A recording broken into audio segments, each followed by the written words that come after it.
irmãs, muito boa noite a todos.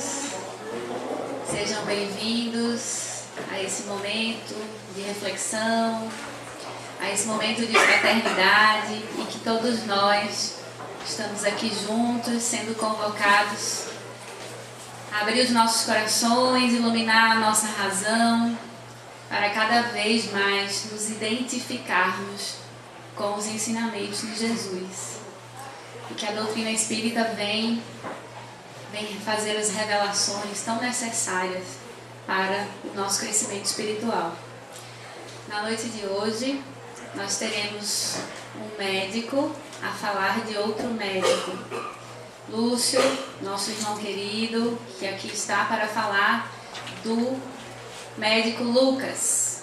Em nome de Deus, em nome de Jesus, sob a guarda amorosa dos benfeitores de nossa casa, nós declaramos aberta esta sessão de trabalho e passamos a palavra para Lúcio.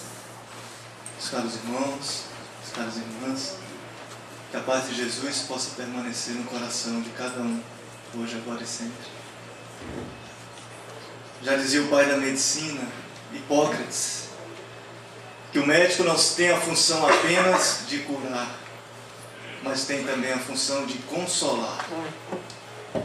Muitas vezes na nossa medicina atual, nós encontramos apenas a materialidade, a ver o corpo, mas naquele tempo já surgiu um garoto na Antioquia, na qual desde pequeno tinha o sonho de ser um médico. Era filho de escravo, mas um escravo erudito que trabalhava na casa de um dos futuros reis, realmente de Antioquia, governantes de lá, Diodoro. Seu pai chamava-se Enéas, trazia os conhecimentos para ele. Sua mãe chamava-se Íris, bela não só por fora, mas por dentro principalmente.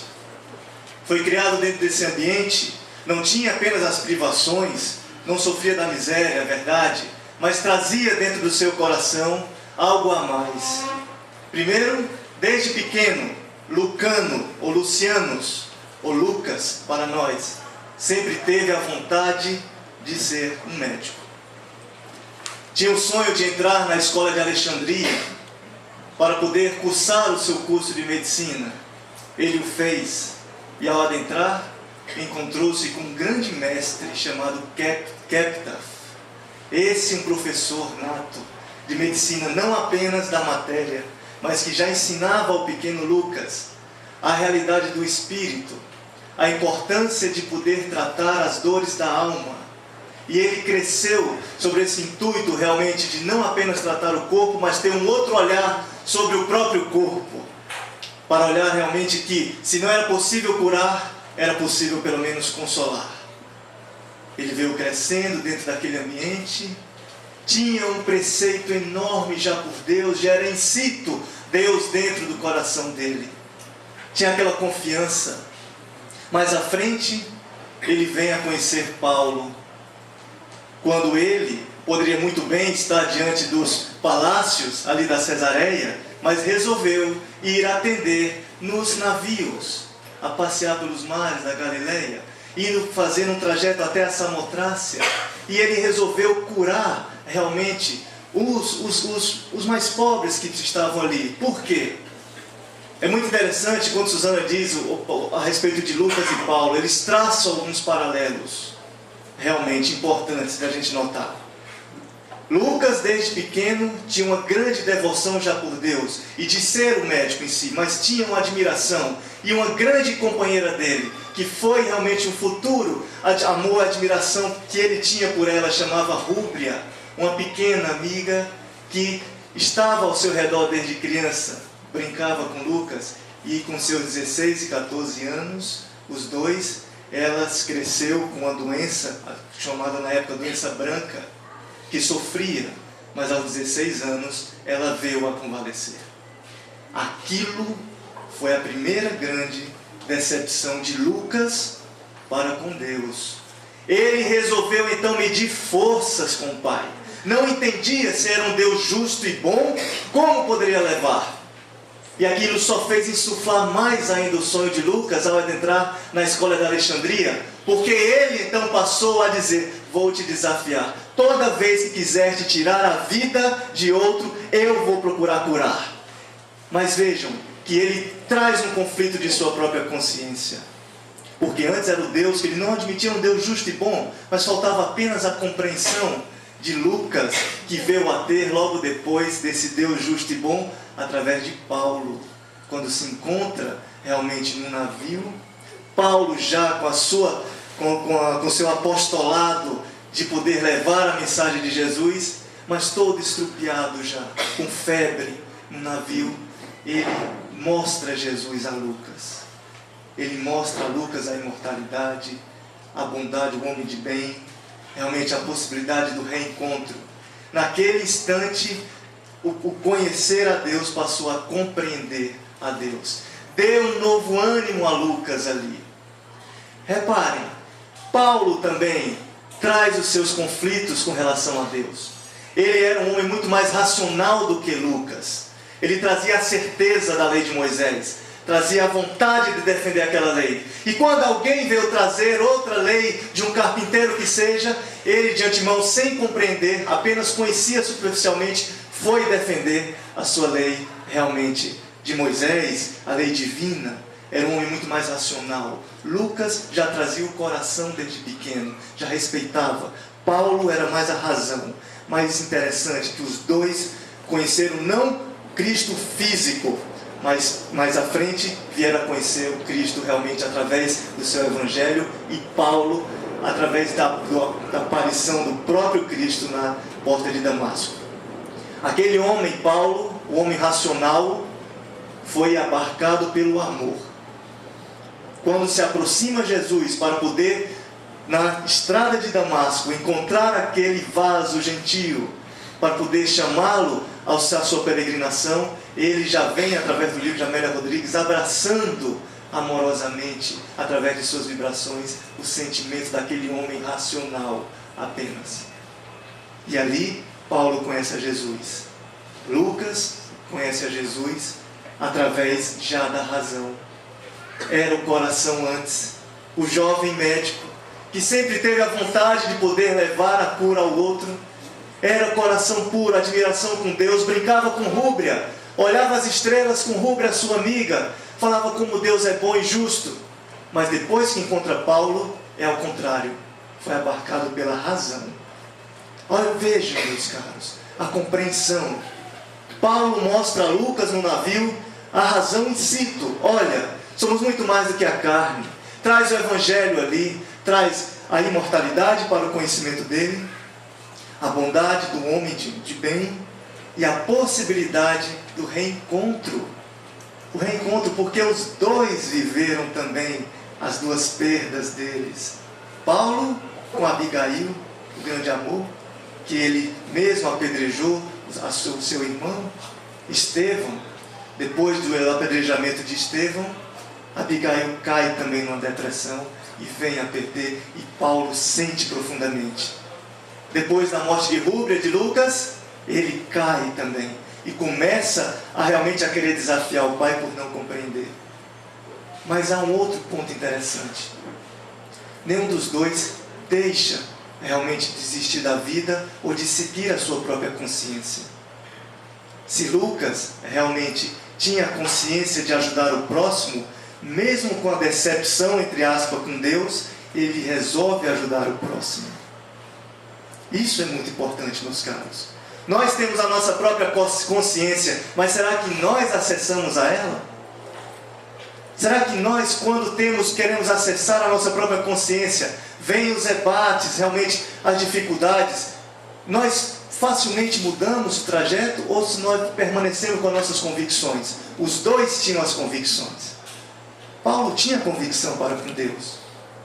Veio realmente as primeiras notícias do Nazareno. Foi o perseguidor Saulo de Tarso, primeiro perseguidor cristão.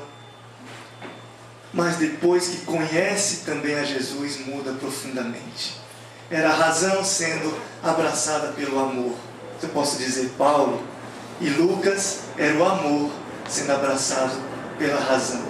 logo depois do conhecimento do Cristo. E isso traz um ensinamento, pelo menos para a minha pessoa, para todos nós. Nós devemos olhar o Evangelho com a razão e com o coração. Eu sempre falo para essa aqui, às vezes, mente e coração, que nós devemos realmente tratar. Às vezes nós temos no nosso racional a lógica e tudo, mas nos esquecemos de acessar os nossos sentimentos. Adoramos viver na superficialidade das sensações e não dos sentimentos. Sensações são superficiais. Sensações se acabam da noite para o dia. São os prazeres que trazem dos vícios, são sensações que se acabam ali tão facilmente. A alegria é uma sensação. A tristeza passa fácil. Mas a felicidade é um sentimento. Isso pode ser conquistado. É muito mais profundo. A depressão é uma tristeza crônica. Aí. Reparem os traços realmente dos dois. Por isso, talvez, que viraram grandes amigos. Porque tinham muitas afinidades. Os dois tinham realmente a convicção de um Deus Pai. Os dois tiveram seus amores do lado. Tinham a sua própria consciência. Tiveram seus desafios. E aí acaba cada um de nós. O acessar de nossa própria consciência onde está. As leis divinas, segundo a questão 621, as leis de Deus estão em nossa própria consciência. E será que é dado a todo homem o acesso a conhecer as leis de Deus? Onde está essa pergunta? No livro dos Espíritos. Porque muitas vezes nós nos colocamos nos queixumes ou nas vítimas, não é me dada oportunidade, ou então não me dá chance, estou cheio de problema, né? Mas será que é dada a oportunidade de conhecer as leis divinas? Resposta: a todos é dada a possibilidade de conhecer, mas para alguns de compreender. Isso é muito interessante, o conhecer e o compreender. Conhecer eu posso escutar, mas compreender eu tenho que adentrar. Tenho que adentrar em mim mesmo. O conhecer eu posso ter visto alguém ouvir falar, ou então lido alguma coisa. Conheci. Mas o compreender eu tenho que sentir isso muitas vezes. E ele completa o Espírito da Verdade. Os homens de bem e todos aqueles que procurarem pesquisar sobre a lei de Deus a compreenderão mais facilmente. Eu fiquei perguntando, poxa, mais facilmente por quê? Porque não é preciso, meus caros, nós passarmos pelas dores, muitas vezes, dos castigos, para podermos aprender.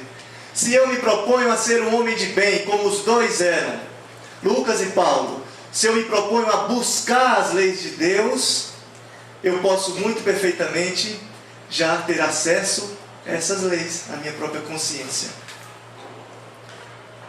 Muitas vezes nós queremos apenas receber. Ah, mas eu não posso me doar. Vale? Será que não vale apenas pegar um livro, um estudo, se aprofundar? É a busca. O Cristo mesmo fala, vinde a mim, vós que estáis sobrecarregados e aflitos, que eu vos aliviarei. Vim fazer as obras de meu Pai. Ele se coloca na condição de servidor. E nós, realmente, primeira coisa, estamos sendo homens e mulheres de bem? Nos propondo realmente, digo, não há uma caridade apenas para com o próximo ou para os outros, mas comecemos para os nossos familiares. Mais do que isso, comecemos para conosco mesmos. Será que nós estamos amando a nós mesmos, não no sentido de orgulho, mas do amo ao próximo como a ti mesmo, no sentido de respeitar-se, não só o corpo, mas também o espírito? Porque aquele ali já fala, professor Humberto, nós espíritas temos que ter consciência de que somos espíritos, e não apenas um monte de carne, de osso a poder devagar. Então, eu estou sendo um homem ou mulher de bem, comigo, para com o próximo, me proponho nos ideais, comecemos com os nossos próprios pensamentos, para depois tornar nas atitudes. Estou buscando algo realmente, ou estou apenas esperando ter isso? E é interessante, meus caros, que os dois, voltando a Lucas e Paulo, os dois com relação aos conflitos de Deus, eles encontraram, depois do anúncio de Jesus, a paz realmente. Depois que reconheceram que podiam ter um encontro com seus amores, eles se reencontraram. Não apenas o apaziguamento do reencontro com seus amores, mas o reencontro, que eu digo, consigo mesmo. Isso que eu acho fantástico. O reencontro entre consigo falta para cada um de nós muitas vezes. Nós perambulamos, ficamos buscando atrás, mas os dois, depois que tiveram a consciência da imortalidade, de um Deus justo, da possibilidade do prosseguir, da vida eterna, realmente no sentido das reencarnações, na compreensão de um Deus justo e bom através das reencarnações, eles reencontraram-se. O Saulo virou Paulo, Lucas continuou Lucas e foi em frente. Realmente um grande amigo notável. Acompanhou Paulo depois, quando ele se propõe, quando foi realmente em Israel, começaram a ser apedrejado, Lucas entrou realmente diante do Sinédrio ali para tentar impedir aquele seu amigo de ser apedrejado. Acompanhou ele durante as andanças. Para quem não sabe, o nome cristão veio através da ideia de Lucas. Antes era conhecido como os homens do caminho, que peregrinavam, os homens do caminho. Lucas deu o nome de cristão. E para nós podermos compreender realmente um pouco mais de Lucas a respeito do seu evangelho, é um evangelho fantástico, porque ele, através de um pedido de Paulo, quando Paulo estava na Cesareia recluso, realmente quase já desafiando ali, ele tinha a ideia, Paulo, de poder escrever uma biografia de Jesus. E como ele estava impossibilitado de poder ir até as pessoas que tiveram com Cristo, ele pede ao seu amigo Lucas: vá, escreva, faça isso, vá a Éfeso, vá até Maria. E Lucas aceita e vai. E é um evangelho realmente lindo de se ver, porque ele pega das fontes as notícias realmente dos personagens que conviveram com Cristo e são fidedignos, como Pedro, como Maria, como João, discípulo que tanto amava. É no Evangelho de Lucas que nós podemos perceber realmente os detalhes do nascimento de Jesus, porque foi contado por Maria. Quem melhor pôde conhecer o nascimento do seu próprio filho do que a sua própria mãe? Todos os outros evangelhos, Mateus, Marcos, nós encontramos o nascimento do Cristo, os detalhes, os relatos da manjedoura, realmente dos romanos, né, que vieram presentear os reis magos. Mas somente no Evangelho de Lucas nós vemos o detalhe do medo que Maria teve, quando ela fala que teve aflição diante do anjo que vem, e quando no final ela relata que faça-se cumprir em mim a serva do Senhor. É no Evangelho de Lucas que nós temos realmente a parábola do bom samaritano, é somente lá, a das ovelhas perdidas, é lá que ele conta. Lucas, como um médico, ele traz em seu evangelho um olhar sobre as curas, e é repleto de curas o evangelho de Lucas, porque ele tinha realmente um olhar, uma percepção da medicina. E para quem quiser poder se aprofundar, leia, que é possível ver a beleza de escrita das curas que Jesus fez ali.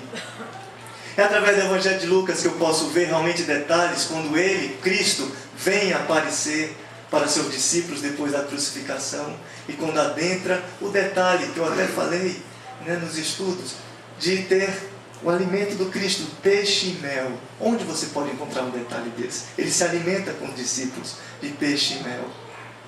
É nesse Evangelho que eu posso encontrar o olhar que Jesus deu a Pedro quando ele o negou 3 vezes, depois que o galo cantou. Antes de o galo cantar, perdoe-me. Nos outros relata, mas Pedro, no Evangelho de Lucas, ele fala do olhar realmente. São detalhes que podemos ver, meus caros, e podemos aprender muito com esse Evangelho.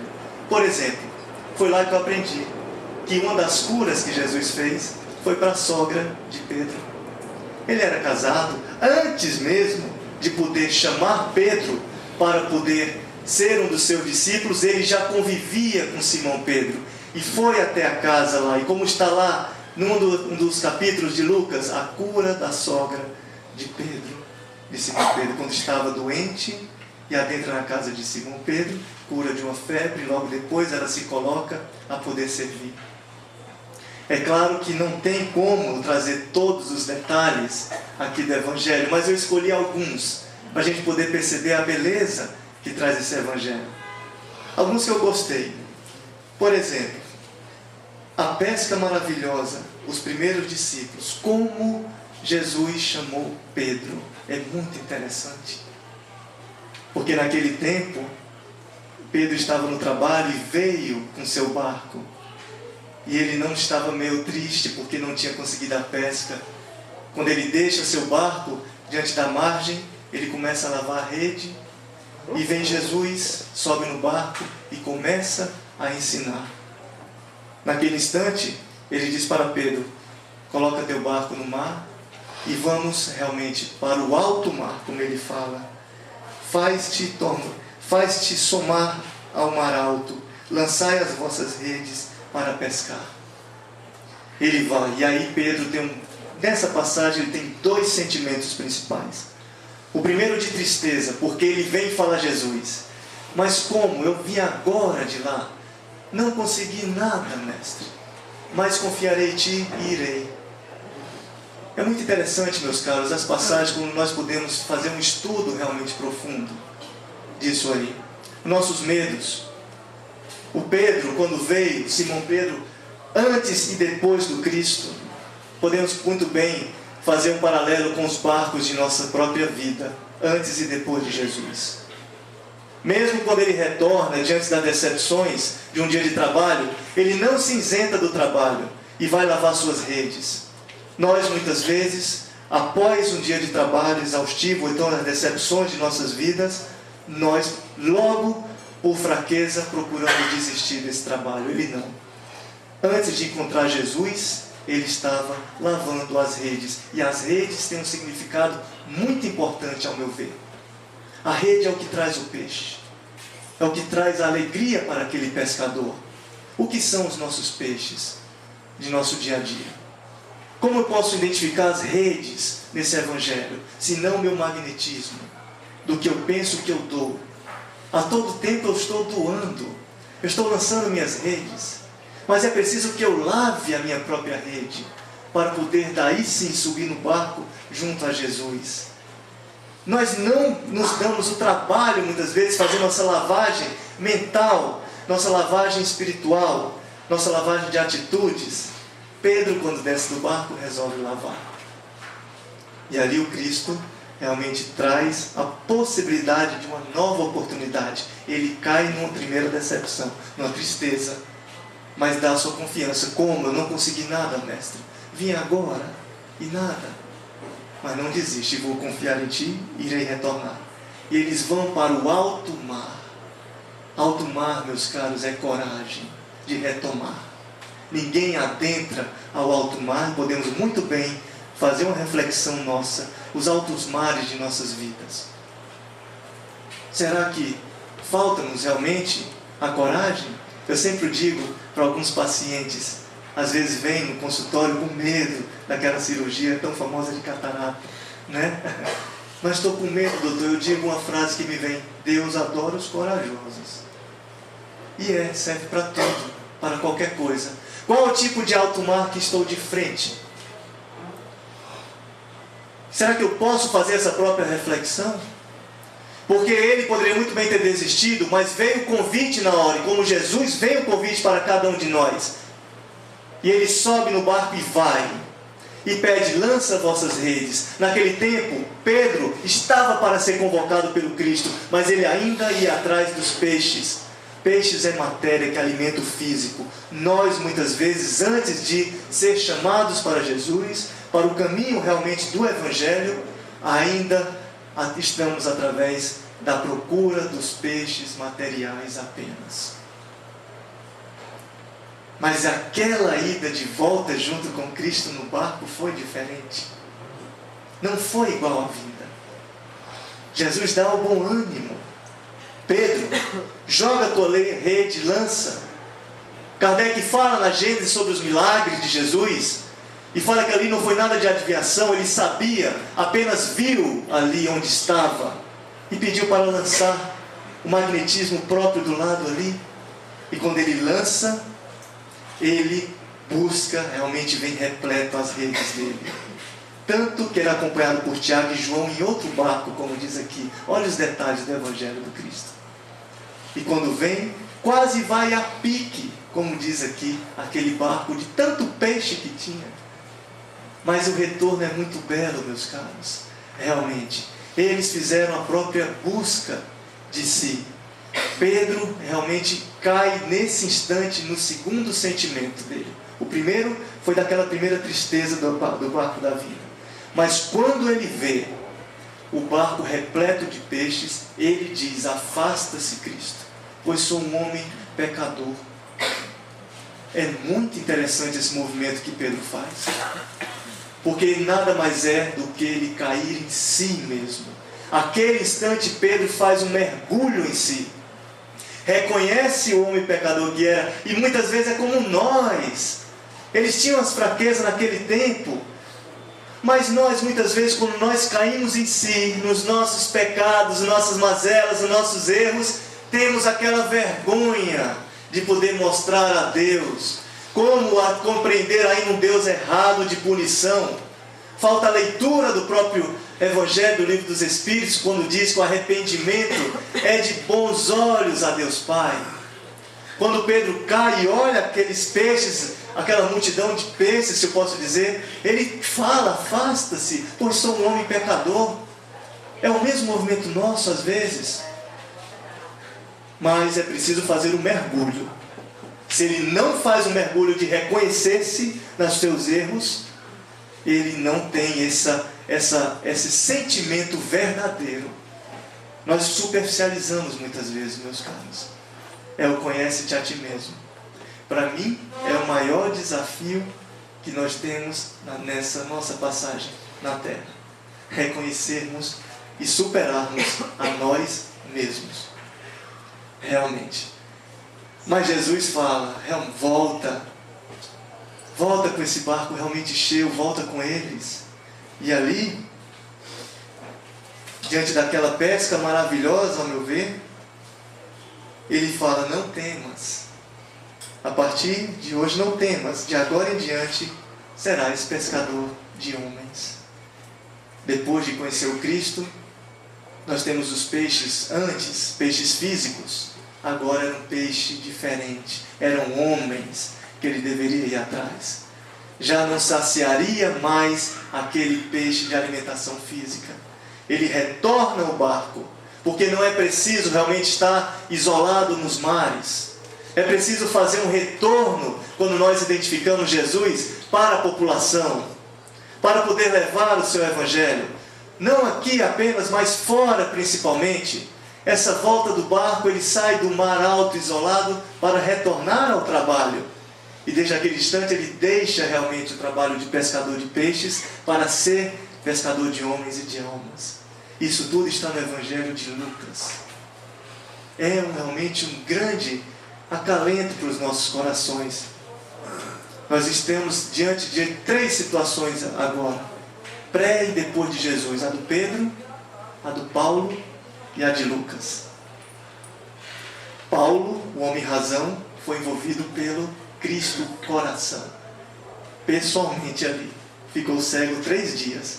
Foi curado talvez depois pelo primeiro oftalmologista que se tem conhecimento cristão, chamado Ananias, né? E ali ele volta realmente como Paulo. Temos a transformação de Lucas, depois de conhecer Jesus através do seu Evangelho, como nós mesmos podemos conhecer o próprio Cristo. Veio também depois Pedro, que depois que ele volta no barco entristecido como todos nós, ele volta realmente alegre e pleno, com ânimo. Agora, em que tipo de, primeiramente, será que eu estou me afastando com esses meus medos? E é muito importante nós tocarmos nisso. Como Pedro teve um medo das suas dificuldades, sou um homem pecador. Será que ele poderia muito bem ter caído na culpa, mas ele não caiu nisso, botou a fé. Nós muitas vezes caímos nas culpas da gente, e isso é muito ruim. Como a doutora Márcia Rosenthal fala, existe uma verdadeira ruminação mental, que isso passa e o ser não progride, não anda. Ser sincero realmente é com o Pai e poder expor isso. E aí eu quis trazer realmente outros relatos a respeito outros pontos do Evangelho de Lucas. As curas, por exemplo. Que cura eu poderia escolher? Estaria suspeito eu de escolher uma de um cego, como oftalmologista, né? Mas escolhi a do cego, realmente pela afinidade, não só pelo lado oftalmo, como escolhi a do mar, porque adoro o mar também, água. E onde tiver um balde, eu estarei dentro do água lá, que eu adoro realmente isso. Então fui vendo. E é a cura do cego de Jericó. Se nós passarmos o olhar realmente rápido, nós não percebemos as grandezas que tem realmente dentro dessas curas que nós podemos aprender. Certo? Naquele tempo, como diz aqui, chegando ele perto de Jericó, estava um cego, assentado à beira do caminho, mendigando. Se hoje em dia os cegos são tão, às vezes, mal compreendidos, como outras pessoas também que têm sua deficiência, imagine aquela época, né? Então, ouvindo passar a multidão, perguntou o que era aquilo. Disseram que era Jesus de Nazaré. Então ele clamou: Jesus, filho de Davi, tem misericórdia de mim. Quando nós buscamos tentar estar próximo do Cristo, vem em seguida uma multidão a tentar nos afastar. Isso aconteceu com o cego de Jericó. Naquele instante que ele fala: Jesus, filho de Davi, tem misericórdia de mim, alguns chegaram para ele: cala-te, cala-te. Realmente fique, não exprima. E Jesus vem até ele. Ele fala mais alto depois: Jesus, filho de Davi, tem misericórdia de mim. E é muito interessante quando Jesus chega próximo do cego de Jericó e ele faz uma pergunta: que quereis que te faça?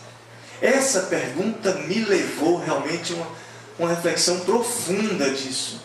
Porque diante de nós, a nossa vida no dia a dia, podemos muito bem pensar: é óbvio que era por Cristo logo curar. Por que ele fez essa pergunta ao cego de Jericó? Que quereis que eu faça? Se era um homem de amor, o espírito mais iluminado que pisou aqui, que é o bem sem dúvida nenhuma de todos nós e o nosso progresso, cabia fazer essa pergunta? Ou seria óbvio realmente essa cura desse cego? Por que ele fez? Mas como um bom psicólogo ele sempre faz, e como não só psicólogo, como ele tinha uma visão completa, não só da carne, mas também do espírito daquele doente físico, para os nossos olhos apenas, mas da alma, era doente ou não? Qual o sentido dessa pergunta? Que quereis que te faça para aquele cego? Se fosse conosco, com as nossas vontades ainda, se nós perdemos a nossa própria visão, nos desesperamos, material. Por quê? Porque nós não desenvolvemos ainda a visão do Espírito. Jesus, naquele instante, ele olha, como se dissesse para aquele cego: estás bem, cego apenas do físico, porque teu olhar do Espírito é tão belo. E ele retrata em outra passagem de um cego, por exemplo, o cego no lago de Siloé, quando naquele instante ele não curou os olhos do cego fisicamente. Porque ele diz para os outros chegam ao redor dele e falam: você não vai curar este cego? Não, porque ele veio para mostrar as belezas de Deus e não teve culpa antes de nascer. Se ele fala antes de nascer, é porque nós existimos antes através das reencarnações. Mas ele veio para provar. Aquele cego de Siloé era diferente do cego de Jericó. O cego de Siloé, o espírito nobre, veio realmente com a privação visual para mostrar: isso eu tiro de letra, porque minha visão do espírito é bela e plena. Diferente do cego de Jericó. Por isso que Jesus pergunta: que quereis que te faça? Estás bem ou mal? Queres a visão do físico ou já está boa do espírito? Se fosse conosco, pelo amor de Deus, né? Traga logo rapidamente essa matéria dos meus olhos aqui, da minha córnea, porque eu não tenho nada ainda, pelo menos esse que eu falo aqui comigo. Traga logo, que ainda estou desenvolvendo, aprendendo essa visão do Espírito. E é muito interessante a resposta que esse cego de Jericó dá. Simplesmente: quero ver. É uma resposta muito clara, simples, transparente, sincera. É uma vontade muito dele já. E quando a vontade é plena, isso é muito claro. As respostas não precisam ser cheias de floreamentos. Nós muitas vezes floreamos as nossas vontades para com o Pai, mas nós não somos sinceros para com eles. Aquele cego de Jericó, ele foi sincero. Quero ver, mas já tinha merecimento. Será que nós podemos ver? Ter essa resposta, quero ver ao Cristo? Quero ser? Será que eu posso desenvolver? É muito interessante o estudo do Evangelho do nosso Senhor Jesus, o desenvolvimento da visão espiritual. Naquele instante ele fala realmente, vê, tua fé te salvou. Ele não se coloca na condição, muitas vezes mal interpretada, de o Deus que faz tudo. Ele coloca sempre na condição de irmão que faz a cura através também daquele que é curado. Em várias curas de Jesus, ele sempre fala, tua fé te curou. Mas essa pergunta do que quereis que eu faça, eu fiquei realmente matutando. Como é que está a minha miopia da minha visão material, mas a minha muito maior miopia da minha visão espiritual? Muito mais porque já conheci nesta vida, muitas passam diariamente, pessoas que trazem a privação da visão do corpo, mas são totalmente plenas, felizes, com bom ânimo no dia a dia. Todo dia tem um exemplo. Se são espíritas ou não, evangélicas, católicas, ateus, mas trazem uma paz, porque já seguem de certa forma ou não os preceitos de sua consciência para com o próximo. Seguem de certa forma ou não, através de sua religiosidade, a sua conexão com Deus. E é preciso eu entender essa saúde plena. Como Lucas já começava a entender, como aprendeu na escola de Alexandria, o que é preciso para eu ter essa própria saúde plena. Ele já falava através de Keptaf, o seu mestre, sobre o princípio de poder, a importância de consolar a alma, que através do consolo da alma pode-se ter a cura também. Pelo menos não pode ter a cura plena, mas a paz do próprio espírito. Se eu tiver na minha visão apenas o meu corpo e esquecer do que a doutrina traz, por exemplo, do meu corpo fluídico, perispiritual, nós nos esquecemos dele. É nosso molde. Cada um tem um molde, digamos aqui, que está sendo projetado para a sua próxima vida, para a sua próxima reencarnação. O que eu estou fazendo com esse próprio corpo? Isso é uma tríade: corpo físico, perispírito e o meu próprio espírito. Se eu não reconheço-me como espírito, se eu não reconheço já que o meu pensamento é força, de que as minhas ações, se eu produzo um pensamento positivo, eu mando uma ordem positiva para todas as minhas células físicas. Isso não sou eu que digo, doutores em Harvard, David Bohm que fala. Se ao mesmo tempo eu sou uma pessoa depressiva, triste, acabunhada, eu tenho um universo dentro de mim aqui. Eu também mando uma ordem para minhas células serem tristes, não serem otimistas, porque elas estão, como o Espírito André Luiz fala, bisbilhotando os nossos pensamentos. Aí sim, eu posso entender um pouco mais.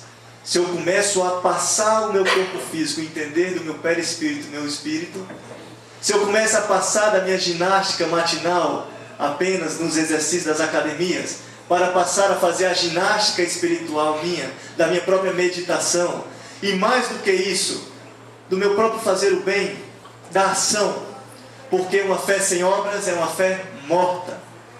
Estou sendo caridoso, ou apenas sendo caridoso entre o Natal e o Réveillon? Porque aí vem, diante do magnetismo do Cristo, aquele envolvimento, vou doar realmente, né? Porque já tenho muito. Mas o que sobrar eu dou, e faz aquela falsa caridade. Eu sempre digo, em vez de já para tentar, se você quiser tentar fazer entre o Natal e o Réveillon, proponha-se ao contrário. Faça a caridade entre o Réveillon e o Natal. Né? Aí poderei realmente ter uma oportunidade de melhorar na minha própria caminhada. E não é preciso apenas eu escutar, que é importante, mas é preciso realmente eu tratar-me. Esse é o amar a si mesmo, como Jesus disse. E como nós estamos tendo a oportunidade, meus caros. Paulo e Lucas, quando souberam da imortalidade, quando souberam da bondade de Deus, dos homens de bem, da possibilidade do reencontro, tiveram a sua paz. Paz tanta que o próprio Paulo sobreviveu realmente a vários apedrejamentos, a várias dores físicas e morais. Mas aquela paz que ele conquistou realmente, depois de um aprofundamento grande que ele teve, quando se isolou numa aldeia de Tessalônica para poder estudar, se preparar do Evangelho de Jesus, a ter a busca, olha a busca, né, desse conhecimento, para depois poder exercer, a paz ninguém lhe tirou. Lucas também entrou em paz com Deus, era o duelador realmente junto com Deus, quando ele decepcionou-se, quando a Rúbria foi embora para outros planos. Mas depois de conhecer através de Paulo Jesus, completou-se realmente no médico de homem de almas. Todos nós podemos nos completar a ser um pouco de médicos também. Se não da medicina academicista, por que não dentro da minha medicina espiritual, junto com o próximo? Eu sempre digo, a medicina materialista se preocupa sempre com tratar o corpo, ponto. Ainda está caminhando para poder, já está descobrindo a realidade do espírito. A medicina humanista, ela se trata a tratar o corpo e a consolar. Existem médicos fora que consolam, sim, mas a medicina espiritualista, ela trata o corpo, ela realmente consola e mais, compreende. Isso traz uma força muito grande para todos nós. O mesmo consolo que veio de Lucas para Paulo, nós também temos aqui agora, através da santa doutrina, que traz as revelações da reencarnação, da imortalidade, e isso foi o que apaziguou eles, e por que não a nós? De termos a certeza que nossos entes queridos, nós vamos poder reencontrar, e muito mais que nós não morremos, apenas o corpo fica, mas que eu prossigo. Já se imaginaram realmente nas suas andanças? E de que ainda mais à frente o que eu irei plantar depende do que eu irei colher o que eu estou plantando agora. É muito interessante, meus caros, nós compreendermos essa medicina integral. E para completar, tem mais uma passagenzinha sobre os 10 leprosos. Naquele tempo, Jesus ia ao encontro nas suas andanças, e durante o caminho encontrou 10 leprosos, que esses vieram para Jesus, não tiveram medo de mostrar a sua lepra. Nós muitas vezes escondemos, se nós não temos um tapete físico, nós temos um tapete mental, que nós escondemos a nossa lepra ao Pai, como se Ele não soubesse. Eles não tiveram medo de ir de encontro a Jesus, ao Filho de Deus. E olha que naquele tempo, lepra eles eram carregados para serem isolados.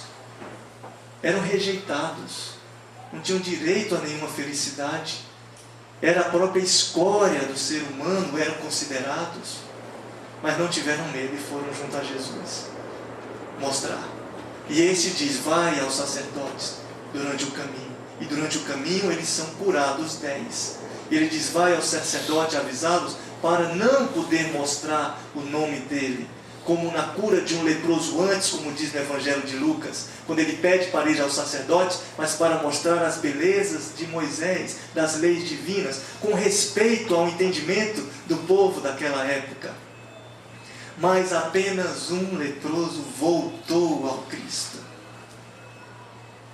Será que nós, diante de nossos apaziguamentos, que seja no estudo, numa palestra, numa leitura em casa, através de uma prece, como eu estou em paz, nós facilmente, tempos depois, esquecemos de Jesus, como os 9 esqueceram, depois que receberam um alívio de suas lepras, de suas chagas. Apenas um fez o movimento de voltar a Jesus. E como é importante essa palavra voltar, porque não é apenas no sentido físico, mas é também no sentido de agradecimento, de voltar, de dizer, Jesus, muito obrigado, estamos juntos, não te esqueci, posso muito bem caminhar, porque não foi apenas um momento de alívio, e eu trago esse momento dos 10 leprosos daquela época para a nossa atual. Muitas vezes nós somos como os 9, que apenas caminham, é aliviado, mas facilmente se esquece e se esquece da volta. Você já fez a sua parte. Vou mergulhar-me novamente nas minhas mazelas, dificuldades. Essa é a verdade para todos nós, pelo menos para esse que fala. Tem um esforço de poder voltar sempre sim ao Cristo, porque eu sei que Ele é o caminho, a verdade e a vida. Eu sei que se afasta, realmente eu vou trazer as consequências de minhas dificuldades. Mas como é bom esse movimento de voltar. E vejam no Evangelho que tem de Lucas com relação aos 10 leprosos. Quando ele volta, olha Jesus novamente com a pergunta: não eram 9? Não eram 10? Que foram limpos? Muito importante, reparem, limpos, diferente de curados. Não foram 10 que foram limpos no caminho? Por que apenas um voltou? E esse, quando volta, vem glorificando a Deus, a Jesus. E eles tinham um movimento dos leprosos, característico da época, de se ajoelhar e baixar, tombar a cabeça, glorificando a Deus a Ele. Jesus não pede a volta para ser glorificado ou para ser extremado no orgulho falso de falsa compreensão nossa. Esse não é o objetivo de Jesus. A volta dele é para demonstrar: és também cooperador de Deus? Estamos juntos? Porque eu sou do meu Pai. Como ele sempre já dizia: que vens atrapalhar, minha mãe? Estou a resolver os negócios do meu Pai, como disse para Maria, quando tinha 12 anos. Eu vim para servir, não para ser servido. Vim para trazer o Evangelho depois da cura da sogra de Pedro, para mostrar o Evangelho aos outros que perecem, aos que sofrem, como ele fala. Então, como é importante essa volta realmente de pensamento, de prece, de superação, de renúncia das nossas próprias dificuldades, de poder doar-se um pouco a mais. É preciso fazer esse reconhecimento. E aí, ele fala também no final: tua fé realmente te salvou. Muito interessante, naquele instante, aquele leproso que fez o movimento de volta, ele se torna ali, não a volta para o bajulamento de Jesus, mas a volta de um cooperador de Deus Pai, junto ao Cristo. Muito interessante, meus caros. Esse é o Evangelho que cura, não só o de Lucas, como os dos outros, mas Lucas traz esses detalhes realmente, e merece realmente todo esse nosso agradecimento, pois era um médico realmente que tinha, depois do conhecimento, Jesus realmente no coração. Tinha também a compreensão não apenas das mazelas, dificuldades, mas tinha a compreensão da potencialidade do Espírito.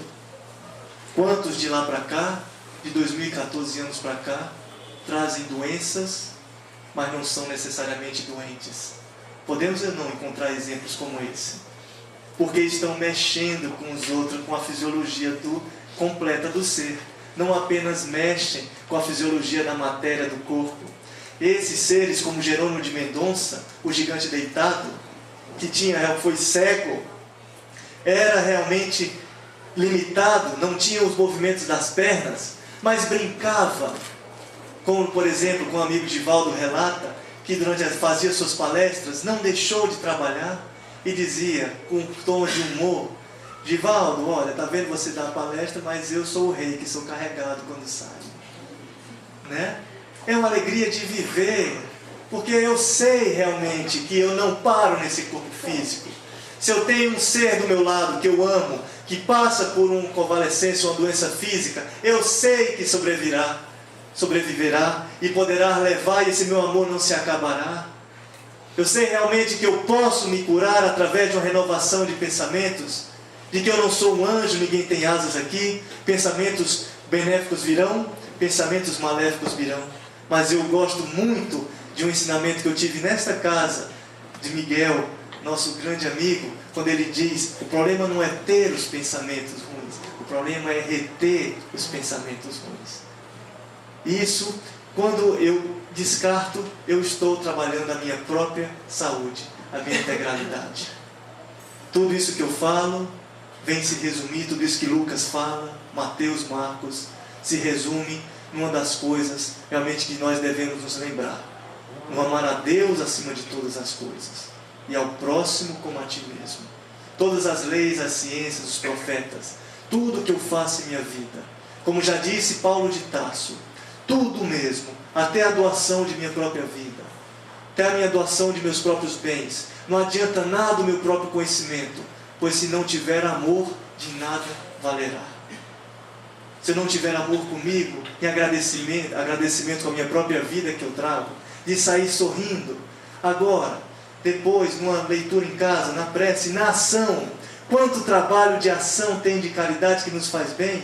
Quem já fez já sabe, muitas vezes chegamos estrupiados, com dores realmente físicas de todo lado, e como saímos plenos depois de uma ação de caridade? Oportunidade tem ou não? Ou será que falta-nos realmente a coragem de adentrar nos mares altos? Certa feita, eu escuto de uma paciente que adentra no meu consultório. Ela padecia de uma leucemia grave, já tinha poucos meses realmente de vida dado pelos médicos. E eu me interessei pela sua história para conhecer, pela segurança e a força que ela trazia. Não se abalava, estava carequinha, com seu pano na cabeça. Doutor, os médicos me deram 3 meses, já estou em 2 anos. Mas como? Coisas que a medicina para, meu olhar míope. Se eu ficar apenas no olhar do corpo, eu sou míope e paro. Porque pela medicina já estaria a 7 palmos. Mas não estava. Estava plena na minha frente ali, a demonstrar uma força realmente. No olhar você já reconhece esses espíritos, faz você deixar pequeno, muitas vezes. Mas perguntei, como é que você fez isso aí? Ah, doutor, é muito simples. É preciso abrir as farmácias do corpo, os medicamentos que tem no corpo.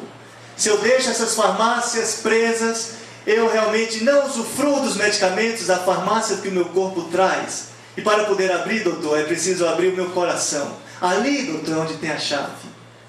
Se eu ficar no rancor, se eu ficar realmente na revolta, se eu não compreender o Deus justo e bom, eu vou ir dentro das estatísticas da medicina. Mas não, doutor, eu tenho uma farmácia bela, viva, dentro do meu corpo. Eu quero viver, eu quero continuar, eu quero amar, doutor, aos meus pais, aos meus filhos, a todos que estão ao meu redor, a minha família. Eu fiquei realmente estatelado, me senti pequeno ali naquela hora. Que exemplo realmente que traz, como nós podemos compreender, como nós somos realmente potencialidades de virtudes, como nós todos temos talentos, e mesmo diante das dificuldades, como eu posso, mesmo na indigência, que é miséria, como no ombro da viúva, ela pôde dar as 2 moedas, que sirva de exemplo para mim também. Porque aquela indigência, a miséria, quando está desacreditado totalmente, ali sim é possível eu dar também, como ela deu, e foi vista aos olhos de Jesus. Aquelas moedas pesaram muito mais, porque vinha com sentimento. E quando nós nos superamos, que é possível, é só seguirmos um tratamento que ele já veio falar, simples, mas é difícil muitas vezes, mas é simples. Do bom ânimo, nós podemos fazer o tratamento nosso. É isso, meus caros. Amar a Deus acima de todas as coisas, ao próximo como a ti mesmo. E agradecer a Lucas por essa oportunidade santa que ele veio nos trazer o Evangelho. Não conheceu pessoalmente, fisicamente o Cristo, mas conheceu o Cristo internamente em seu próprio coração. É um exemplo para nós, porque nós não conhecemos Ele fisicamente, mas podemos conhecê-lo, e um dia chegaremos lá para conhecê-lo realmente de coração. E nesse instante ele caminhou realmente junto com Paulo, superando tudo, pedradas, leões, como os cristãos superavam, para nos fortalecer e mostrar, é possível nós superarmos os nossos leões, as nossas pedradas no dia a dia, silenciando, amando ao próximo e orando cada vez mais. Muita paz a todos, meus caros.